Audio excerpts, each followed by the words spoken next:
नमस्कार, मैं हूं दिबांजलि मोहित्रा। सीमा तनाव के बाद से ही मोदी सरकार चालू चीन के खिलाफ ताबड़तोड़ एक्शन ले रही। चीनी ठेके रद्द करने के साथ ही सरकार ने 2 किश्तों में 100 से ज्यादा चीनी ऐप्स पर भी बैन लगा दिया।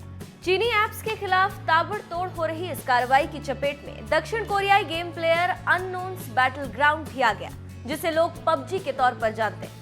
युवाओं में पबजी की लत लग गई। शायद इसी लत को छुड़ाने के लिए मोदी सरकार ने पबजी पर ही बैन लगा दिया, जिससे पबजी के शौकीनों को जबरदस्त झटका लगा है। लेकिन वो कहते हैं ना कि एक रास्ता बंद होता है तो कई खुल जाते हैं। कुछ इसी तर्ज पर सरकार ने पबजी बैन किया तो मार्केट में फौजी आ गया। जी हाँ, आपने सही सुना, पबजी की जगह लेने जल्द ही फौजी आने वाला है और इस फौजी को ला रहे हैं खुद खिलाड़ी कुमार यानी अक्षय कुमार। खिलाड़ियों के खिलाड़ी अक्षय कुमार ने इस नए खेल फौजी के बारे में खुद ट्वीट कर जानकारी दी। उन्होंने शुक्रवार को ट्वीट कर बताया कि पीएम मोदी के आत्मनिर्भर मूवमेंट को सपोर्ट करते हुए इस एक्शन गेम को प्रेजेंट करते हुए गर्व हो रहा है। निडर और एकता की मिसाल गार्ड्स, फौजी, एंटरटेनमेंट से इतर इस खेल में प्लेयर्स हमारे सैनिकों के बलिदान को जान सकेंगे। इस मोबाइल गेम से मिलने वाले नेट रेवेन्यू का 20% हिस्सा भारत के वीर ट्रस्ट को डोनेट किया जाएगा।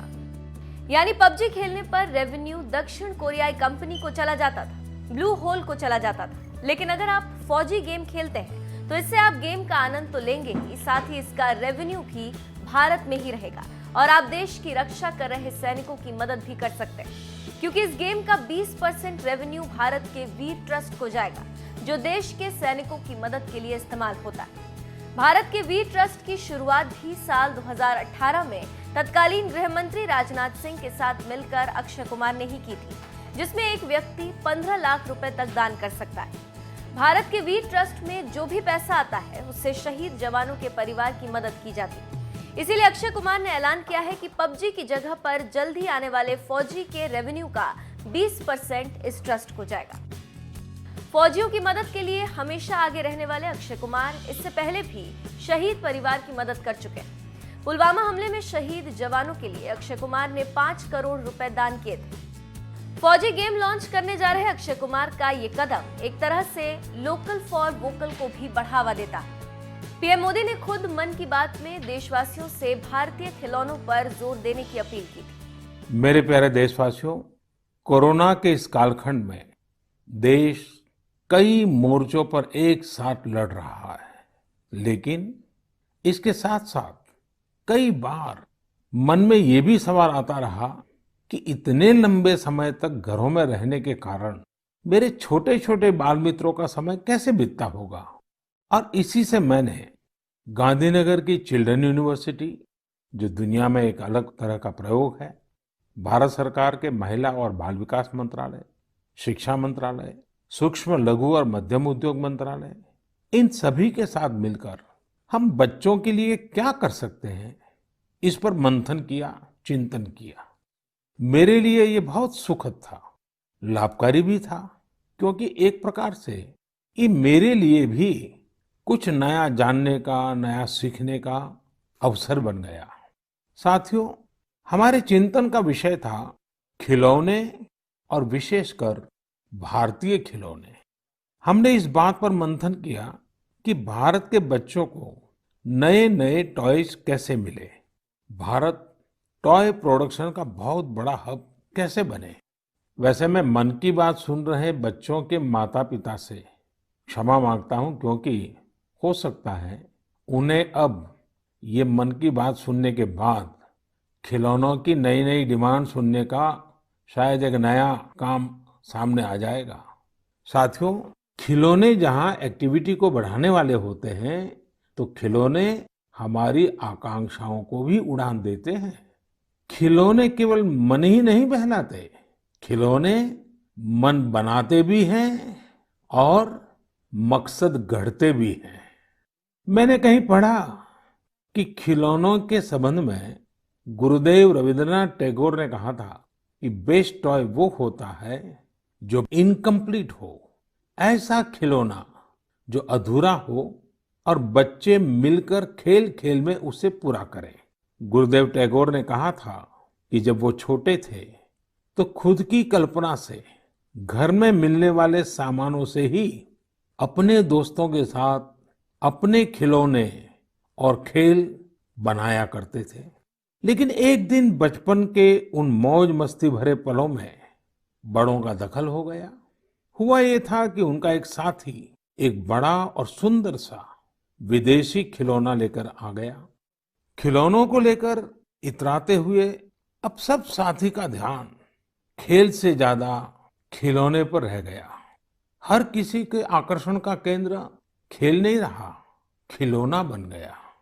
जो बच्चा कल तक सबके साथ खेलता था, सबके साथ रहता था, घुल मिल जाता था, खेल में डूब जाता था, वो अब दूर रहने लगा।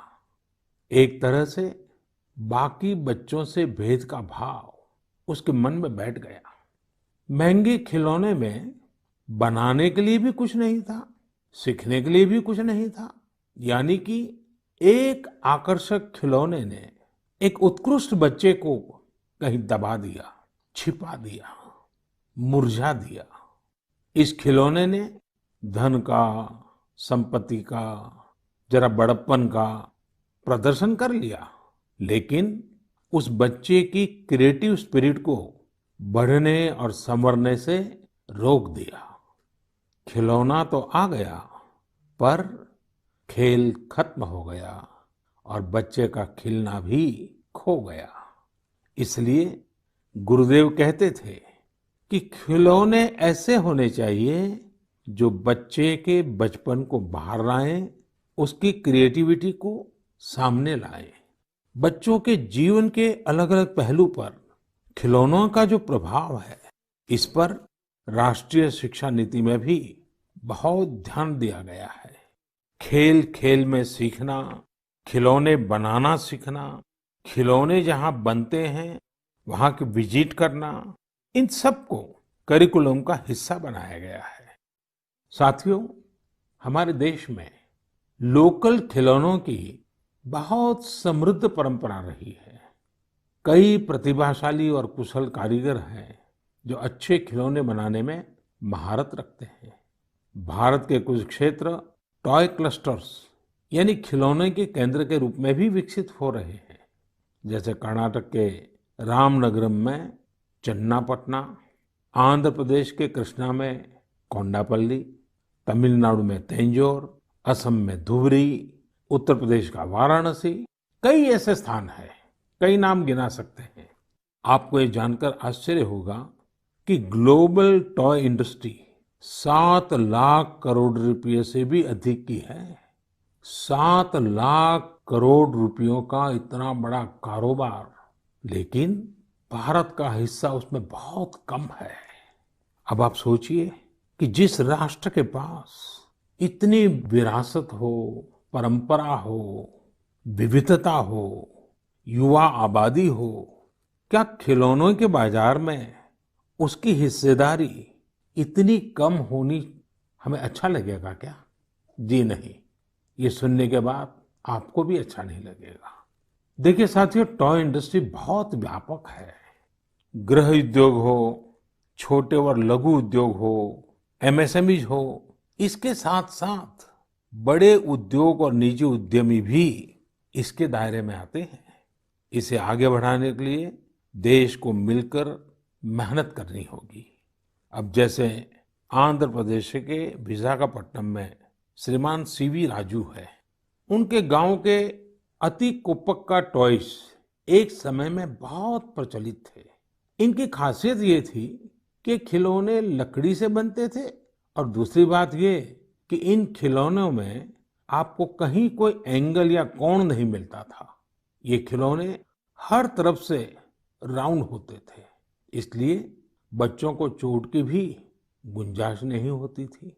सीवी राजू ने एतिकोप्पका टॉयज के लिए अब अपने गांव के कारीगरों के साथ मिलकर एक तरह से नया मूवमेंट शुरू कर दिया है।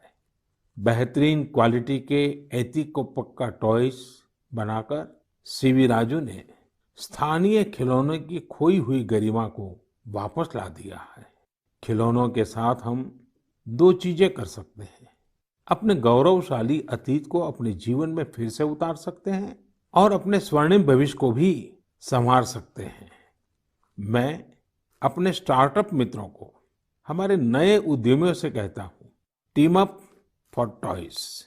आइए मिलकर खिलौने बनाएं।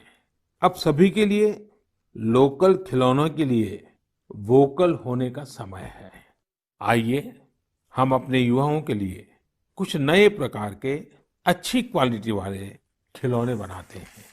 खिलौना वो हो जिसकी मौजूदगी में बचपन खिले भी, खिलखिलाए भी।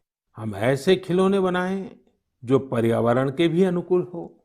साथियों, इसी तरह अब कंप्यूटर और स्मार्टफोन के इस जमाने में कंप्यूटर गेम्स का भी बहुत ट्रेंड है। ये गेम्स बच्चे भी खेलते हैं, बड़े भी खेलते हैं। लेकिन इनमें भी जितने गेम्स होते हैं, उनकी थीम्स भी अधिकतर बाहर की ही होती है। हमारे देश में इतने आइडियाज हैं, इतने कंसेप्ट्स हैं, बहुत समृद्ध हमारा इतिहास रहा है। क्या हम उन पर गेम्स बना सकते हैं? मैं देश के युवा टैलेंट से कहता हूँ, आप भारत में भी गेम्स बनाइए और भारत के भी गेम्स बनाइए। कहा भी जाता है, लेट द गेम्स बिगिन। तो चलो खेल शुरू करते हैं। साथियों, आत्मनिर्भर भारत अभियान में वर्चुअल गेम्स हो, टॉयज का सेक्टर हो, सबने बहुत महत्वपूर्ण भूमिका निभानी है और ये अवसर भी है। जब आज से 100 वर्ष पहले असहयोग आंदोलन शुरू हुआ, तो गांधी जी ने लिखा था कि असहयोग आंदोलन देशवासियों में आत्मसम्मान और अपनी शक्ति का बोध कराने का एक प्रयास है। आज जब हम देश को आत्मनिर्भर बनाने का प्रयास कर रहे हैं, तो हमें पूरे आत्मविश्वास के साथ आगे बढ़ना है। हर क्षेत्र में देश को आत्मनिर्भर बनाना है। असहयोग आंदोलन के रूप में जो बीज बोया गया था, उसे अब आत्मनिर्भर भारत के वटवृक्ष में परिवर्तित करना हम सबका दायित्व है।